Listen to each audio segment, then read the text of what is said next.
तो नमस्कार दोस्तों, कैसे आप सभी। चलिए इस कहानी को शुरू करते हैं। एक मेहनती किसान की कहानी। यह कहानी एक किसान की है जो कि बहुत ही मेहनती था। वह बड़ी मेहनत से खेतों में अनाज उगाता था और उसकी देखभाल करता था, पर अक्सर ही उसकी फसल खराब हो जाती थी। कभी सुखाड़ पड़ जाता, कभी बाढ़ आ जाती थी, या कभी तेज धूप, कभी आंधी, कोई न कोई वजह से उसकी फसल खराब हो जाती थी।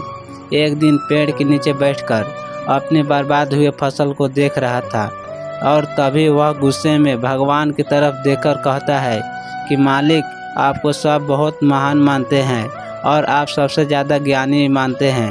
कहते हैं कि आप सब जानते हैं, लेकिन मुझे ऐसा लगता है कि आप कुछ भी नहीं जानते। मुझे यह लगता है कि आप तो यह भी नहीं जान पाते हैं कि फसल कैसे होती है।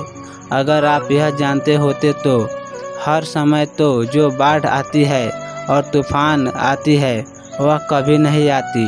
आप नहीं जानते कि कितना नुकसान उठाना पड़ता है हम किसानों को। अगर मेरे हाथ में शक्ति होती कि जैसे चाहूँ वैसा मौसम हो जाए, तो फिर आप देखना मैं आप फसल कितनी अच्छी तरीके से उगाता हूँ। तभी ऊपर से एक आवाज़ आई, ले मैं तुझे यह ताकत देता हूँ कि आज से तू जैसा चाहे वैसा मौसम करके अपने फसल को उगा सकता है और अपनी फसलों की हिफाजत कर सकता है। एक दिन 2 दिन गुजरने के बाद किसान ने फिर से अपने खेत में गेहूं की फसल उगाई और किसान के पास तो शक्ति थी, वह जैसा चाहे वैसा फल उगा सकता था। तो किसान ने आंधी, तूफान और बाढ़ कुछ भी उसने अपने खेतों पर नहीं आने दिया। किसान ने अपनी फसलों को बर्बाद होने से बचाया और उस साल का उस किसान के खेत में ऐसे फसल हुए जो कि पहले कभी नहीं हुआ था।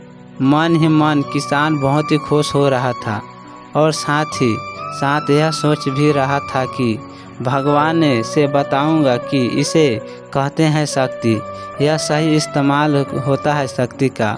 कुछ दिन और गुजरने के बाद फसल काटने के लिए तैयार हो गई। किसान बड़े उत्सुकता थे साथ फसल को काटने लगे, पर जैसे ही उसकी नज़र गेहूं की बालियों पर पड़ी तो वह हैरान रह गए, क्योंकि उन बालियों में गेहूं के दाने ही नहीं थे। गेहूं के एक भी बाली के अंदर गेहूं का दाना नहीं था। सारी बालियां अंदर से खोखली थी। अब वह किसान बड़ा परेशान हो गया और फिर से भगवान को पुकारने लगा। वह ज़ोर ज़ोर से चिल्लाकर कह रहा था, भगवान, शायद तूने मुझे कोई सज़ा दी है। तभी तो ऊपर से आवाज़ आई कि मैंने तुम्हें कोई सज़ा नहीं दी है, बल्कि इसमें जिम्मेदारी तो तुम खुद हो। तुमने अपने पौधों को संघर्ष करने का मौका ही नहीं दिया। ना तो इसमें उन्हें आंधियों से जूझने दिया, ना ही तेज बारिश से सहने दिया और ना ही धूप में तपने दिया। कभी भी चुनौती का सामना तुमने उन्हें नहीं करने दिया। इसीलिए सारे पौधे अंदर से खोखले हो गए हैं। जब आंधी, तूफान, तेज बारिश और धूप पड़ती तभी यह पौधे संघर्ष करते और इसी संघर्ष के ताकत पैदा होता, जिसमें पावर होता है, एनर्जी होती है, और इसी संघर्ष से गेहूं का दाना बनता। तूने उन्हें बुरे वक्त से गुजरने देते ही नहीं दिया। जहां उनका बनावट होता है, सारी बालियां इसीलिए खोखली रह गई क्योंकि तुमने अपने पौधों को संघर्ष कराया ही नहीं। सेम यही चीज़ दोस्तों हमारे साथ होती है। इस कहानी से हमें यह सीख मिलती है कि बुरा वक्त जो होता है, जिसे लोग संघर्ष कहते हैं, स्ट्रगल कहते हैं, यहीं से एक इंसान की तरक्की होती है। आपको पता होगा कि जब एक डायरेक्टर कोई मूवी बनाता है तो डायरेक्टर सबसे फिल्टर्ड रोल अपने बेस्ट एक्टर को देता है। तो जब भी आपको ऐसा लगे अपनी ज़िंदगी में तकलीफ़ है, बहुत ज़्यादा प्रॉब्लम्स है और आपकी किस्मत ख़राब है, अब खुश हो जाए, क्योंकि उस भगवान ने यह सही प्रॉब्लम आपकी लाइफ में ही क्यों दी है, क्योंकि उसे पता है कि आप इन सब को पार कर सकते हैं। निकाल सकते हैं। और ज़रा सोच कर देखिए, अगर आपकी ज़िंदगी में कोई प्रॉब्लम सी ना हो, कोई संघर्ष ना हो, तब ज़िंदगी जीने का मज़ा ही नहीं आता।